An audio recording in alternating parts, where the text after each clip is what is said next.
ክሬቨን በታሪኩ መጀመሪያ ላይ በአንድ በረዷማ ምሽት በርካታ እስረኞች ሩሲያ ውስጥ ወደሚገኝ አደገኛ ወህኒ ቤት በመኪና ሲወሰዱ እናያለን።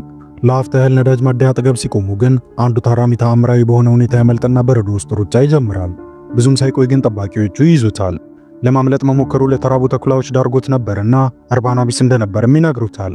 በስተመጨረሻ መዳረሻቸው ወደ ሆነው አደገኛ ወህኒ ቤት ሲደርሱ የተለያዩ አስከፊ ጥቃቶችን መቃመስ ይጀምራሉ። በቁጥር 864 የሚለየው ታራሚ ወደ አንድ ቁጡ የሆነ ሰውዬ ክፍል ይገባና አብሮት ለመኖር እንደተመደበ ይነግረዋል። ያ ቁጡ እስረኛ ግን ኮስተር ይልበትና እንዳልወደደው ያሳውቀዋል። 864 ግን በእርጋታ ከ3 ቀናት በኋላ ስለሚወጣ እስከዛው ድረስ እንዲታገሰው ይጠይቀዋል። ሰውየውም እየተሳለቀበት ፈጽሞ ለብሳ አብረው አንድ ጠረጴዛ ላይ ለመቀመጥ የሚስማማ ከሆነ ብቻ ሰላሙን እንደሚሰጠው ነግሮት በዚሁ ይስማማሉ። በማግስቱ 864 ደጅ ላይ ሆኖ ስፖርት እየሰራ ሳለ ሁለት ጉልቤ ታራሚዎች ይመጡና ወደ ታች እየተጫኑት ሊያሰቃዩት ይሞክራሉ። እሱ ግን ባለመበገር ሁለቱንም ገፍትሮ ጥሏቸው ከብረቱ ጋር ያላትማቸዋል። ይህ ድርጊቱም ሲንቾሪ የተባለውን በእስር ቤት ውስጥ በሁሉም ዘንድ የሚፈራውንና አለ የተባለ ነፍሰ ገዳይ ታራሚ ቀልብ ይስባል። በዚሁ መሰረት ወደ አስፈሪው ታራሚ ክፍል ይወሰዳል። ነገር ግን 864 ማንነቱን እኔ ክሬቨን እባላለሁ ሲል አዳኝ መሆኑን በመግለጽ በኩራት ይናገራል። ከዚያም ነገሮች ሁሉ ከመቀጽበት ይለዋወጣሉ። ክሬቨን ያንን ታራሚ ከመላ ግብረ አበሮቹ ጋር በሰከንዶች ውስጥ ይገላቸዋል። ጠባቂዎቹ ወዲያ ቦታውን አጥለቅልቀው ሽብሩን ለማብረድ ሲሞክሩ ክሬቨን አጋጣሚውን ተጠቅሞ በተናገረው መሰረት ከወህኒ ቤቱ እየሮጠ ያመልጣል። ይህን የተመለከተው አብሮት ያድር የነበረው ታራሚም በ3 ቀናት ውስጥ መውጣቱን ሲያይ በጣም ይገረማል። በመቀጠል ክሬቨን በበረዷማው የክረምት ብርድ ውስጥ እየሮጠ ለማምለጥ በሚሞክርበት ጊዜ አንድ የተራበ ተኩላ ከፊት ለፊቱ መጥቶ ድቅን ይላል። ከተኩላው ጋር ከመጋጠም ይልቅ ግን ረቀቅ ባለ መልኩ በቴሌፓቲ ከፊት ለፊቱ ይሰወረና እየጠበቀው ወደ ነበረው የግል ጀት ያመራል። ጀቱ ላይ ከወጣ በኋላ ቀድሞ ወደ ወህኒ ቤቱ ያመራው ሲንቾሪን ለመግደል እንደነበር ይፋ ይሆናል። ቀጥሎም አንገቱ ላይ ስሎት የነበረውን የውሸት የጭንቅላት አጽም ንቅሳት እየፈገፈገ ያስለቅቃል። ክሬቨን 864 ሆኖ ወደ እስር ቤት የገባው በዘዴ ጠላቶቹን አንድ ባንድ ለማጥፋት እንዲረዳው ነበር። ከ16 ዓመታት በፊት ክሬቨን በሙሉ ስሙ ሰርጌይ ክሮቫኖቭ በመባል ይታወቅ ነበር። አንድ ቀንም በእናት ከሚገናኘው ታናሽ ወንድሙ ዲሚትሪ ጋር ኒውዮርክ የሚገኘው ቅዱስ ሚካኤል ትምህርት ቤታቸው ደጃፍ ላይ ቆመው የአባታቸውን መምጣት ይጠባበቃሉ። አባታቸው ኒኮላይ በተረባበሸ ስሜት ውስጥ ሆኖ ከሹፌሩ ጋር መጥቶ ልጆቹን ይወስዳቸዋል። በመንገዳቸው ላይም አሳዛኙን ዜና እናታቸው አርፋለች ሲል ያረዳቸዋል። በጉዳዩ ላይ እንዲወያዩበት ከቶ አይፈቅድም ነበርና ልጆቹ በሐዘን ልባቸው ይሰበራል። አባትየውም የልጆቹን ሐዘን ቀለል ለማድረግ አስቦ ሰሜን ታንዛኒያ ውስጥ ወደሚገኘው ፓርክ ለአደን ይወስዳቸዋል። ከዚያም ሐዘን ውስጥ በመቆየት ራሳቸውን ከሚጎዱ እንደምንም ብለው ጠንክረው አስከፊውን ወቅት ማለፍ እንዳለባቸው ይነግራቸዋል። በተመሳሳይ ጊዜ ካሊፕሶ የተባለች አንዲት ልጅ እዛው ፓርክ ውስጥ ከአያቷ ጋር ተቀምጣ ጊዜ ታሳልፋለች። አያትየው በርከት ያሉ የጥንቆላ ካርታዎችን ትይዝና ወደ ካሊፕሶ እያስጠጋች በአግባቡና በአመኔታ ለሚመርጥ ሰው ብቻ ወደፊት ሊያጋጥሙት የሚችሉትን ክስተቶች ለመተንበይ እንደሚያስችላት ትገልጻለች። በተጨማሪም እሷን በጥንቃቄ 3 ካርድ ብቻ እንድትመርጥ ትነግራታለች። በዚህ መሰረትም ካሊፕሶ ከመረጠቻቸው ካርዶች ውስጥ አንዱ በቅርብ የሚከሰትን አደጋ አመላካች ካርድ ሲሆን ሌላኛው ደግሞ የጠንካራ ማስጠንቀቂያ ካርድ ነበር። የመጨረሻው ካርድ በበኩሉ በአነስተኛ ጠርሙስ የተሞላ መስተፋቅር ማስተላለፍ የሚያስችል ጠቋሚ ነበር። አያትየውም ከጥንት ጀምሮ ግልጋሎት ላይ ሲውል የነበረን አነስተኛ በፈሳሽ የተሞላ ጠርሙስ እየሰጠቻት ጊዜው ሲደርስ ጥቅሙ እንደሚገባት ጠቆም ታደርጋታለች። ኒኮላይ ልጆቹ እንዲያድኑ ባደረጋቸው መሰረት አባትየው ክሬቨን የጣለው የዱር እንስሳ ጋር ጠጋ ብሎ ሞት ለማንም ቢሆን አይቀሬ መሆኑን እየነገረው ፍርሃት የሚባልን ነገር ከውስጡ ማስወጣት እንዳለበት ይነግረዋል። በዚህ ጊዜ ራቅ ብሎ ከጀርባቸው ቆሞ የነበረው ዲሚትሪ በአባቱ ትኩረት በማጣቱ የበታችነት ስሜት እየተሰማው ለወንድሙ ብቻ በሚሰጠው ቅድሚያ በጣም ይናደዳል። አመሻሹ ላይ ኒኮላይ እሳት ለኩሶ በዙሪያው ይቀመጡና መጫወት ይጀምራሉ። አብሯቸው ከነበሩ ሰዎች መካከል አሌክስ የተባለው ልጅ አንድ አለ የተባለ አዳኝ እንኳን አልበገር ስላለው ታሪካዊ አንበሳ ያወጋቸዋል። ኒኮላይ ግን የአሌክስን ወሬ አፈ ታሪክ ነው ሲል ያጣጥልና እንደዚህ የሚወራላቸውን እንስሳት የሚሰዋ ራሱ ታሪካዊ ጀግና ተብሎ እንደሚሰየም ይናገራል። በማግስቱም አሌክስ ለኒኮላይ አንድ ቢዝነስ ሐሳብ ሲያቀርብለት ኒኮላይ ግን ከተዋጣለት የቢዝነስ ሰው ጋር ብቻ እንደሚሰራ በመንገድ ጥያቄውን ውድቅ ያደርግበታል። አሌክስም በንዴት ይሞላና ከሩቅ ሆኖ ኒኮላይ ልጆቹን አደን ሲያስተምራቸው መመልከቱን ይቀጥላል። ካፍታ በኋላም ወንድማማቾቹ ብቻቸውን ጫካ ውስጥ የሚያድኑት እንስሳ በመጠባበቅ ላይ ሳሉ ያ የተወራለት አንበሳ ከፊታቸው ከተፍ ይላል። ክሬቨን ወንድሙን ከኋላው ሸሸግ አድርጎ አንበሳውን ለመጋፈጥ እየተመቻቸ ሳለ ድንገት አባታቸው ከሩቅ ሆኖ አንበሳው ላይ ይተኩስበታል። አንበሳው ግን ከመቀጽበት ይመጣና የክሬቨን አናት ላይ ይወጣበታል። በዚህ ጊዜም አባትየው በተደጋጋሚ አንበሳው ላይ መተኮሱን ይቀጥልና ክፉኛ ይጎዳዋል። ሆኖም ግን አንበሳው ክሬቨንን እንዳንጠለጠለው ወዲያው ይዞት ወደ ጫካው ይመለሳል። ካሊፕሶ በበኩሏ ተቀምጣ በነበረችበት ቦታ ላይ ሆና በአካባቢዋ ላይ የሆነ አደጋ እየተከሰተ እንዳለ ትረዳና ቀስ እያለች ወደ ጫካው ትጠጋለች። አንበሳውም ልክ እንዳያት አንጠልጥሎት የነበረውን ክሬቨንን መሬት ይጥለውና ወዲያው ይሰወራል። ቁስሉ ላይ የአንበሳው ደም ሲንጠባጠብ አይታ ነበርና ካሊፕሶ እየሮጠች አጠገቡ ደርሳ አያቷ የሰጠቻትን በጠርሙስ የተቀመመ ፈሳሽ ቁስሉ ላይ ጠብ ታደርግለታለች። ከዚያም አጠገቧ አንድ የጥንቆላውን ካርታ ታስቀምጥና እርዳታ ጠርታለት ለሕክምና እንዲሄድ ታደርጋለች።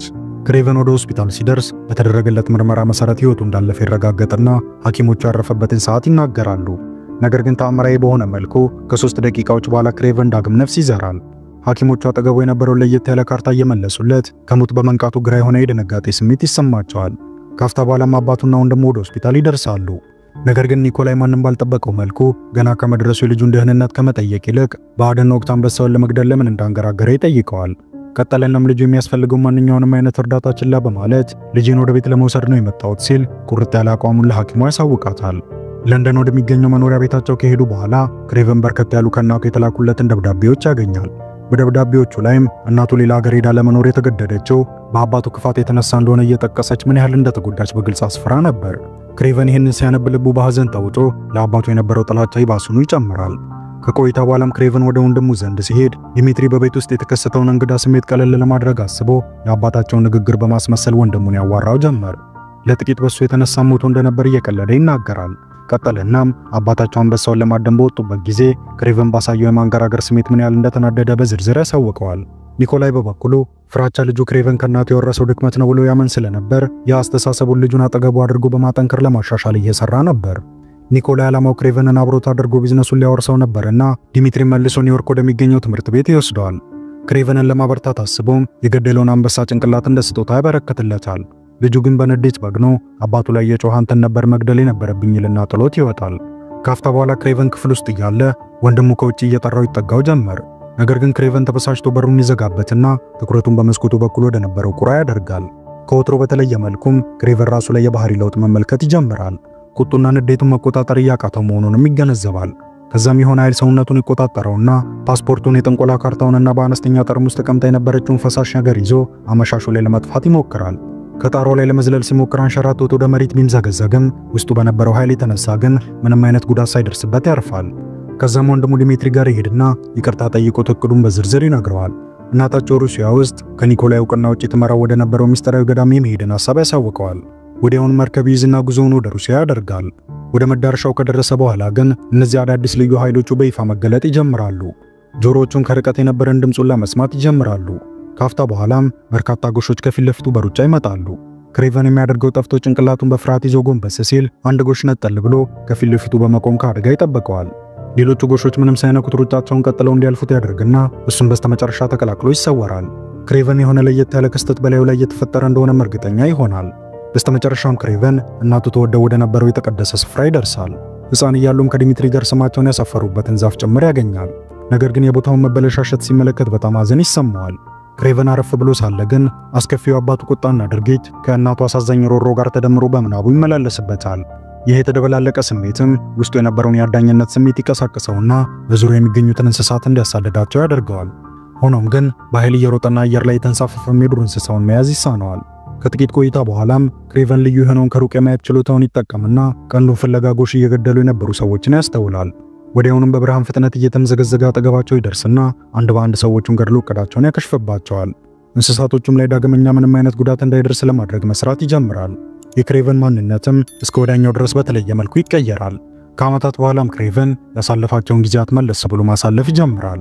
ታንዛኒያ ውስጥ የአንበሳ ካጠቃው ወዲህ ውስጡ የማይሽር ጠባሳ እንደተቀመጠ መርሳት ይሳነዋል።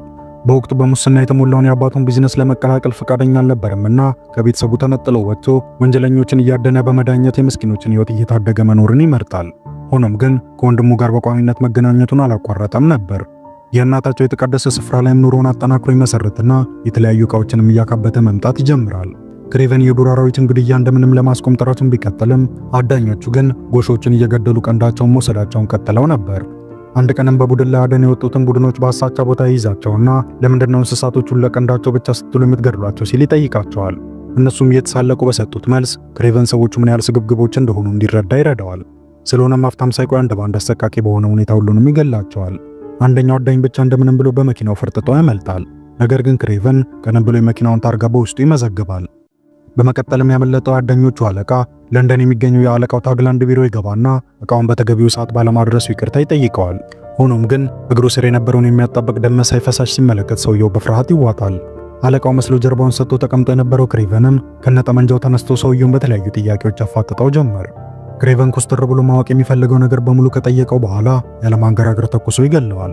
በቦታው የነበሩትን በሙሉ አንድም ሳያስቀር ገድሏቸው አሁን ስራዬን ጨርሻለሁ ይልና የዝርዝሩ መጨረሻ ላይ የጻፈውን ወንጀለኛ ስም ሰርዞ ተነስቶ ይወጣል።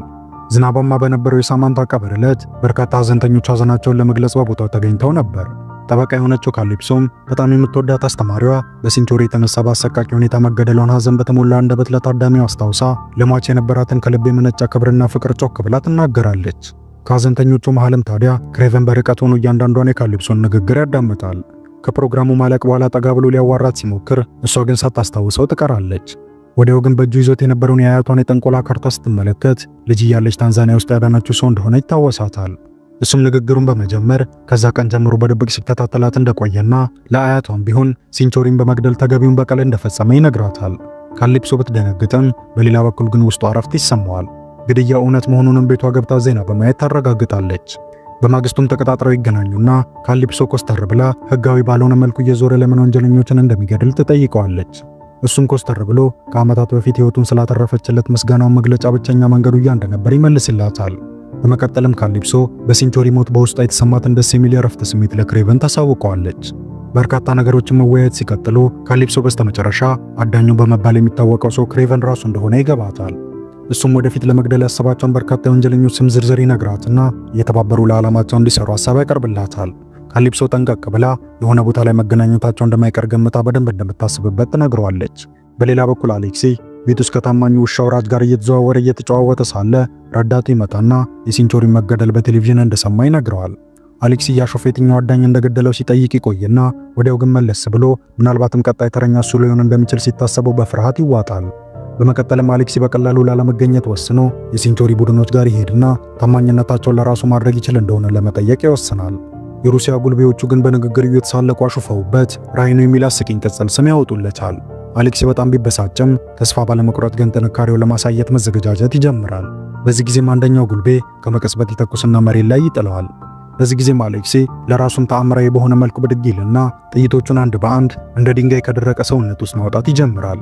ከዚያም ቀደም ብሎ በየቦታቸው በስውር አስቀምጧቸው በነበሩት ተኳሾች ታግዞ ጉልቤዎቹን በሙሉ እየገደለ ይዘረራቸዋል። በስተመጨረሻ ሁለቱን ብቻ ያስቀርና ከናንተ መሃል ከኔ ጋር በህብረት ለመስራት ፈቃደኛ የሆነው ማን ነው ሲል ይጠይቃቸዋል። ድንጋይ የመሰለው ሰውነቱም በፀሐይ ብርሃን አማካኝነት ሲያብረቀረቅ ጎንበስ ብሎ ይመለከታል። በዚህ ጊዜም አንደኛው ጉልቤ ተቀናቃኙ የሆነው መላጣ ጉልቤ ተኩሶ ይገለዋል። በሌላ በኩል ዲሚትሪ በጣም እውቅናን ያተረፈ መጠጥ ቤት ውስጥ ፒያኖ እየተጫወተ የተለያዩ ዘፋኞችን ድምጽ በማስመሰል እየዘፈነ ታዳሚዎቹን ያዝናናቸዋል። በመቀጠልም አባቱ ኒኮላይ ሳይነግረው በድንገት መጠጥ ቤት ውስጥ ይመጣል። በዚህ ጊዜም ዲሚትሪ አባቱ የሚወደውን የቶን ቤኔት ሙዚቃ መጫወት ይጀምራል። አባትየውም ደስ ብሎት አጠገቡ ለነበረው እንግዳ የቶን ቤኔት ሙዚቃ እንደሚወድ ያውቃል ሲል በኩራት ይናገራል። ኒኮላይ የሴንቾሪን ሞት ተከትሎ በውስጡ የነበረው ፍርሃት እየጨመረ መጥቶ ነበርና የሴንቾሪን ቀሪ አባላት መልምሎ የራሱ ለማድረግና ኃይሉን ለማጠናከር ያቅዳል። ነገር ግን አሌክሲ ቀድሞት ስለነበር በርካታ ነፍሰ ገዳዮችን አስልኮ ሊገድለው ሙከራ ያደርጋል። ሆኖም ግን ወደር የለሽ ተደባዳቢ ኒኮላይ በሚያስገርም ሁኔታ ሁሉንም ይገላቸውና እቅዱን ያከሽፍበታል። ከጥሉ መገባደድ በኋላም ዲሚትሪ በፍርሃት ተውጦ ፒያኖ ስር ተደብቆ እንደሚገኝ ያስተውላል። ከዚያም በንዴት ጉትቶ ያወጣውና እኔ የምፈልገው ደፋር ወንድ ልጅ እንጂ አንተ አይነት ቦቅቧቃ አይደለም ይለዋል። በቁመበት እየገፈተረ ብዙ አሳዛኝ ንግግሮችን ከተናገረው በኋላም ጥሎት ይወጣል። ዲሚትሪ ጥላቸው የባሱኑ ቢጨምርም ምንም ማድረግ ባለመቻሉ በዝምታ ቆሞ የሚሆነውን እየተጋፈጠ ነበር።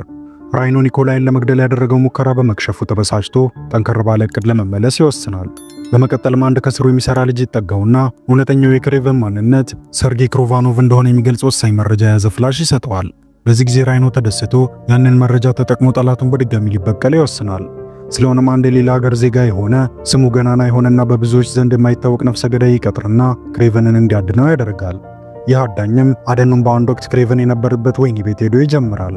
አጎንብሶ መሬት ያገኘውን ቁስ እየተመለከተ ሳለም አንድ ጠባቂ ይመጣና ምን እያደረገ እንደሆነ ሽጉጡን ደቅኖ ይጠይቀዋል። ከዚያም አዳኙ በዝግታ ተነስቶ አስፈሪ በሆነ እይታ ጠባቂውን አፍዝዞ ሽጉጡን ተኩሶ ይጥለዋል። ከዚያም እንገናኛለን ብሎ መንገዱን ይቀጥላል። በሌላ በኩል ክሬቨን ከሰዎች እይታ ሰወር ባለው የዲሚትሪ ትልቅ ሕንጻ በጀርባ በኩል እየተወጣጣ ወደ ውስጥ ይገባና ወንድሙን በድንገት ሰርፕራይዝ ያደርገዋል። ዲሚትሪም በወንድሙ መምጣት ደስ ይሰኛል። ለወትሮ ቡካታ ይወድ የነበረው ዲሚትሪ ብቻውን ሆኖ አነስ ባለ አቀራረብ ልደቱን እያከበረ ነበር።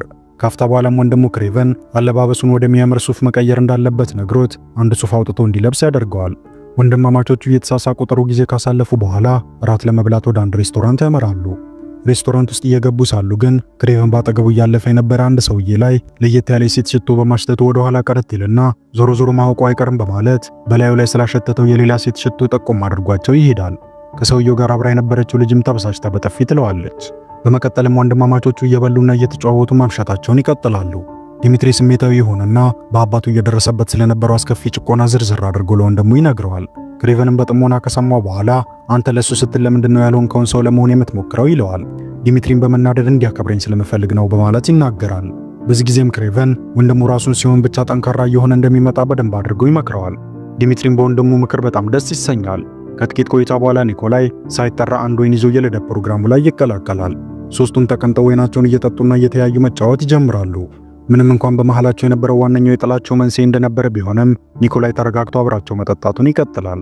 እራታቸው ከተጠናቀቀ በኋላም ክሬቨን የሰከረ ወንድሙን ቤት ወስዶ መኝታው ላይ ያሳርፈዋል። በመቀጠልም ዲሚትሪ ወንድሙ ላለፉት ነገሮች ራሱን መውቀስ እንደሌለበትና ነፃ ሆኖ መኖር እንዳለበት ነግሮት ወዲያው ያሸልባል። ክሬቨን በበኩሉ ሶፋው ላይ ጋደም ለማለት ቢሞክርም እንቅልፍ እምቢ ይለዋል። ስለሆነም በዝግታ ሾልኮ ይወጣና ደጃፉ ላይ ወጥቶ መሬት ላይ በመንጋለል ምሽቱን ያሳልፋል። በማግስቱ ጠዋትም ክሬቨን በኃይል ተሞልቶ ተመልሶ ወደ ዲሚትሪ ቤት ማምራት ይጀምራል። በያዘው ስለት የሊፍቱን በር መክፈቻ ወጋ ያደርግና ማስቆሞት ወደ ውስጥ ይገባል። ውስጥ ከነበረው ተሳፋሪ ጋር ምንም ሳይነጋገሩ ጉዞውን ይቀጥላል። በስተመጨረሻም የዲሚትሪ ቤት ሲደርስ በሩና ቤት ውስጥ የነበሩ በርካታ ዕቃዎች መሰበራቸውን ይመለከታል። ወንድሙም አልጋው ላይ አልነበረም። ሮጦ በመስኮቱ በኩል ሲመለከትም ዲሚትሪን እያገቱት እንደሚገኙ ይረዳል። በመቀጠልም ክሬቨን ኃይሉን ተጠቅሞ ከፎቁ ላይ ተምዘግዝጎ ይወርድና በብርሃን ፍጥነት መኪናውን መከተል ይጀምራል። አጋቾቹ መኪና ውስጥ ራሱን ስቶ ለነበረው ዲሚትሪ ተጨማሪ ማደንዘዣ መድኃኒት ይወጉታል። ክሬቨን እንደምንም ብሎ ይደርስባቸውና መኪናውን ገፍተር አድርጎ አቅጣጫ እንዲቀይር ያደርገዋል። ከዚያም መኪናው ላይ ወጥቶ አብሯቸው መጓዝ ይጀምራል። ወደ ውስጥ ለመግባት ሙከራ ሲያደርግ ግን ካጠገቡ የነበረ ሌላ መኪና ገፍተር አድርጎ መንገድ ዳር ላይ ይጥለዋል። አሁንም ያልተበገረው ክሬቨን ግን በድጋሚ ተነስቶ መኪናው ከዓይኑ እስኪሰወር ድረስ መከተሉን ይቀጥላል። ፊት ለፊቱ በነበረ አንድ ህንጻ ቢከለልም መስታወቱን ሰብሮ በድጋሚ ወደ ውጪ ይወጣል። ሩጫውን ለመክተት በሄሊኮፕተር እየተከተሉት የነበሩትን ሰዎችም በያዘው ብረት ወርውሮ መጥቷቸው ሊከተላቸው ይሞክራል። በስተመጨረሻ ግን ባህር ውስጥ በመግባቱ ሳይሳካለት ይቀራል። ምንም እንኳን ክሬቨን ተጎድቶ የነበረ ቢሆንም ሁኔታውን ችላ ብሎ በቀጥታ ወደ ካሊፕሶ መስሪያ ቤት ያመራል። አለባበሱ ጥርጣሬን የጫረበት ጥበቃም አላስገባም በማለት ደጃፉ ላይ ይዞ ያቆየዋል። በዚህ ጊዜም ካሊፕሶ እንዳጋጣሚ ታየውና ወደ ታች ወርዳ ደንበኛዋ እንደሆነ ገልጻ ይዛው ትገባለች። መስሪያ ቤቷ ሳያሳውቃት መጥቶ ለፈጠረው ውካታ ከተቆጣቸው በኋላ የሚነግራትን ነገር በጥሞና ማዳመጥ ትጀምራለች። ከዚያም የምታውቃቸውን ሰዎች ተጠቅማ ዲሚትሪ መልሳ እንደምታገኝለት አታስብ፣ በእርግጠኛነት እናገኘዋለን ስትል ቃል ትገባለታለች። ክሬቨን በመቀጠል አባቱ ዘንድ ሲሄድ እሱም የዲሚትሪ መታገት እንደሰማ ይረዳል። አጋቾቹም እና ራይኖ እንደሆኑ በእርግጠኝነት ይነግረዋል። ለማስረጃነት ያህልም የቆረጡትን የልጁን ጣት እንደላኩለት ያሳየዋል። ቀጠለናም ልጁን መልሶ ለመውሰድ በ48 ሰዓታት ውስጥ $20 ሚሊዮን እንደጠየቁት ይናገራል። ነገር ግን ያንን ገንዘብ ለነሱ መክፈል ሌሎች ጠላቶቻቸው በድፍረት እንዲነቋቸው መንገድ እንደሚከፍትላቸው ኒኮላይ ሲናገር ክሬቨን በጣም ተናዶ ወንድሙን እሱ ራሱ እንደሚያድነው በቁራጥነት ይናገራል። ኒኮላይ ወዲያው ነገሩን ወደ ክሬቨን በማዞር እየታገተ እያየው ሊያድነው ባለመቻሉ ተጠያቂው እሱ እንደሆነ ይነግረዋል። በዚህ ጊዜም ክሬቨን ንዴቱን እንደምንም ይቆጣጠርና ጥሎት ይወጣል። በሌላ በኩል ዲሚትሪ ራቅ ያለ ቦታ በአጋቾቹ ተቆልፎበት ነበርና ለማምለጥ ሙከራ ሲያደርግ አንዱ ጠባቂ በያዘው እንጨት ፊቱን መቶ ጣርፎ እንዲቀመጥ ያደርገዋል። ካሊፕሶ ባደረገችው ምርመራ መሰረትም አንዱ መርማሪ ሰራተኛዋ የዲሚትሪ መገኛ አናራ ውስጥ የሚገኝ አንድ ገዳም ውስጥ እንደሆነ ይነግራታል። ነገር ግን ይህ መረጃ በራይኖ አዲሱ ሰላይ ነፍሰ ገዳይ የተቀነባበረ ሴራ መሆኑን ሳታውቅ ትቀራለች። ይህን መረጃ ያቀረበላት መርማሪም በራይኖ ሰላይ አማካኝነት ወዲያው ይገደላል። ካሊፕሶ ያገኘችው መረጃ ወዲያው ለክሬቨን ደውላ ታሳውቀውና አምኗት ስለጠበቃት በጣም ታመሰግነዋለች። ክሬቨንም ሰሜናዊ ቱርክ ውስጥ ወደሚገኘው ገዳም ጥቁር በጥቁር ለብሶ ያመራና በዝግታ እየተንጠላጠለ ውስጥ ገብቶ ጠባቂዎቹን መግደል ይጀምራል። አንዱ ጠባቂም ድንገት የህንጻውን አላርም ይጫንና የሁሉንም ቀልብ ወደ ክሬቨን እንዲሆን ያደርጋል። እሱም አንድ ባንድ ከጠባቂዎቹ ጋር መፋለሙን ይቀጥላል። እየተተኩሱበት የነበሩትን ጥይቶች እንደምንም እያመለጠ ጠላቶቹን እያስወገደ ሳለ ግን ውጭ ላይ በተጠንቀቅ ሲጠብቁት የነበሩት የራይኖ ሰራተኞች ከባድ ሚሳኤሎችን በመተኮስ ህንጻውን ያጋዩት ጀመሩ። ክሬቨን አንቆ ይዞት የነበረውን ጠባቂ መረጃ ላይ ያወጣጣው ቢሞክርም ሳይሳካለት ይቀራል። ተመልሶ እንደሚመጣም ለራሱ ቃል ይገባል። የራይኖ አደገኛ ሰላይ ህንጻ ውስጥ ይገባና ሁኔታውን ለመመርመር ቦታው ላይ የተገኙትን ፖሊሶች ከዓይኑ በሚወጣው ልዩ የማደናበር ችሎታ ተጠቅሞ የተለያዩ ውሸት ማስረጃዎችን መትከል ይጀምራል። ራይኖ ዲሚትሪን ቢሮ ድረስ ያስጠራውና ዓላማው እሱን ሳይሆን ወንድሙ ክሬቨንን ማገት እንደነበር አንተ እጅ ውስጥ የወደቅከው በስህተት ነው በማለት ያሳውቀዋል። ቀጠለናም ወንድማማቾቹን እርስ በርስ ለማጣላት አስቦ የክሬቨንን እውነተኛ ማንነት ሰርጌይ ክሮቫኖቭ እንደሚባልና በውስጡም ልዩ ኃይል እንዳለው የሚያሳየውን ቪዲዮ ከፍቶ ያሳየዋል። በመቀጠልም ዲሚትሪ ወንድሜ ክሬቨን ያ ታዋቂው አዳኝ ነው እያልከኝ ነው ወይ ሲል ይጠይቀዋል። ራይኖ በርካታ ነገሮችን እየተናገረ ሊያሳምነው ቢሞክርም ዲሚትሪ ግን ኮስተር ብሎ ወንድሙ ላይ የነበረውን አመኔታ ሳይሽር ይቀራል። በመቀጠልም ራይኖ እንደምንም ብሎ ክሬቨን ሳይቀድመው በድጋሚ ሊያጠቃው ይወስናል። በሌላ በኩል ክሬቨን ከደረሰበት ጥቃት ያገግምና ወዲያው ለካሊፕሶ ደውሎ የተሰጣት መረጃ ወጥመድ እንደነበር ነግሯት በአስቸኳይ ያለችበትን ቦታ እንድትቀይር ያስጠነቅቃታል። ካሊፕሶም የሁኔታውን አደገኛነት በማጤኗ ወዲያው ዕቃዎቿን ሰብስባ ራቅ ወዳለ ስፍራ ታመራለች። ራይኖ በበኩሉ ዲሚትሪን ቀስ አድርጎ እያታለለ አመኔታውን ለማግኘት መጣጣሩን ይቀጥላል። በመቀጠልም ራይኖ በዲሚትሪ አባት ጭቆና የተሞላበት አገዛዝ ምክንያት የደረሰበትን አስከፊ ነገሮች አንድ በአንድ አጫውተውና የአባትህን ሙሉ ግዛት ለመቆጣጠር እፈልጋለሁ፣ ያንን ዓላማዬን ሳሳካ ደግሞ አንተም ከጎኔ ሆነ አብረን እንድንሰራ እፈልጋለሁ ይለዋል። በንግግሩ ጠንከር ያለ አመኔታን ዲሚትሪ ላይ ለመጫር ይወስንና ወገቡ ላይ የሚያስረውን ብረት ፈቶ ሰውነቱ በሙሉ ወደ አስፈሪ ገጽታነት ሲለወጥ ያሳየዋል። እንደዛ የሆነውም አስጨናቂ በነበር አንድ የሕክምና ሙከራ አማካኝነት እንደሆነ ይነግረዋል። በተጨማሪም ወደ ሰውነት ገጽታው ለመመለስ የሚረዳውን ሁሌ ይዞት የሚዞረውን በቦርሳ ያለ ፈሳሽ ምግብ ያሳየዋል። ይህን ሁሉ ነግሮት ራሱ ዲሚትሪ ከሱ ጋር በመሆን ቤተሰቡን ለመክዳት ፈቃደኛ እንዳልሆነ ሲመለከት ራይኖ በንዴት ጦፎ ሽጉጡን ይደቅንበታል። ካፍታ በኋላም የራይኖ ሰላይ በድጋሚ በሰዎች ሳይታይ የማለፍ ኃይሉን ይጠቀምና ራይኖን ይቀላቀለዋል። ራይኖ ክህሎቱን ሲመለከት በጣም ቢደመምም ነገር ግን አለቃው መሆኑን በግልጽ የማሳየት ፍላጎቱ በውስጡ ያድራል። ክሬቨን እና ካሊፕሶ በጊዜያዊነት ለመደበቅ ጫካ ውስጥ ወደሚገኘው የክሬቨን መኖሪያ ያመራሉ። ዙሪያ ገባውን በጥንቃቄ እየቃኙ ሳሉ ግን ብዙም ሳይቆይ አንድ አቦ ሸማኔ ከየት መጣ ሳይባል ከጫካ ውስጥ ወጥቶ ክሬቨን አናት ላይ ይወጣና ይታገለው ጀመር። ክሬቨን ግን ምንም ሳይደናገጥ ተመሳሳይ በሆነ ኃይል አቦ ሸማኔውን ይታገለው ጀመር። ይህን እየተመለከተች የነበረችው ካሊፕሶም በጣም ተደንቃ የክሬቨን እውነተኛና የመጨረሻ ኃይል ምን ድረስ እንደሆነ ማሰብ ትጀምራለች። በሌላ በኩል ሰላዩ ከራይኖ ጋር ተቀምጦ ሳለ እሱ በግሉ ክሬቨን ላይ ስለነበረው የበቀል ስሜት ይናገር ጀመር። የባለውለታው ሲንቾሪ ሞት መበቀል እንደሚፈልግም ይነግረዋል። ወደነ ካሊፕሶ ስንመለስ የክሬቨን ቤት ውስጥ የነበሩትን ልዩ ልዩ ቁሶችና መሳሪያዎች እያነሳች በመገረም ትመለከታቸው ጀመር። ወዲያውኑም ልጅ ሳለች የነበራት የራሷ ትዝታ ይታወሳታል። ክሬቨንም የሱን ሕይወት የታደገውን መድኃኒት መልሶ ለመስራት እየጣረ እንዳለ ይነግራትና የምታውቀውን ነገር እንድታጋራው ይጠይቃታል። እሷ ግን ያ መድኃኒት ክሬቨን ላይ ያመጣውን ለውጥ በማየቷ ከጥቅሙ ጉዳቱ እንደሞላ በመናገር የቤተሰቦቿን ሚስጥር ላለማጋራት ትወስናለች። ክሬቨንም የተወሰነ ተጨማሪ መድኃኒት ካለሽ አትሰጪኝም ሲል ይጠይቃታል። ካሊፕሶ ግን አይሆንም ስትል እምቢ ትለዋለች። ካሊፕሶ በረዳቶቹ አማካኝነት ስለነ ራይኖ እንቅስቃሴና መገኛ አዳዲስ መረጃዎችን ታገኛለች። ራይኖና ሰላዩ በበኩላቸው ለዓላማቸው መሳካት አብረው መንገድ ላይ ነበሩና ሰላዩ የክሬቨንን እይታ ብዥ ለማድረግ እንዲረዳው የሰራው ልዩ ፈሳሽ ያሳየዋል። በስተመጨረሻም ራይኖ ነጠል ይልና ለክሬቨን በቀጥታ ደውሎ ከስር የሆነ አብረን ልትሰራ ፈቃደኛ ከሆንክ መጣላት አይጠበቅብንም ሲል ሐሳብ ያቀርብለታል። ክሬቨንም ያለማንገራገር ከወንጀለኞች ጋር ህብረት እንደሌለው ገልጾ ስልኩን ይዘጋበታል። ራይኖን በመልሶ ተበሳጭቶ በስሩ የነበሩትን ነፍሰ ገዳዮች አዘጋጅቶ አንድም ቦታ ሳያስቀሩ ክሬቨንን እንዲፈልጉትና ላገኘውም ሰው ልዩ የሆነ ሽልማት እንደሚሰጥ ያውጃል። የማይቀርለት ጥቃት እየጠበቀው እንደሆነ የገመተው ክሬቨንም ቤት ውስጥ የሚገኙትን የተለያዩ መሳሪያዎች በመያዝ ለጦርነቱ ራሱን ያዘጋጃል።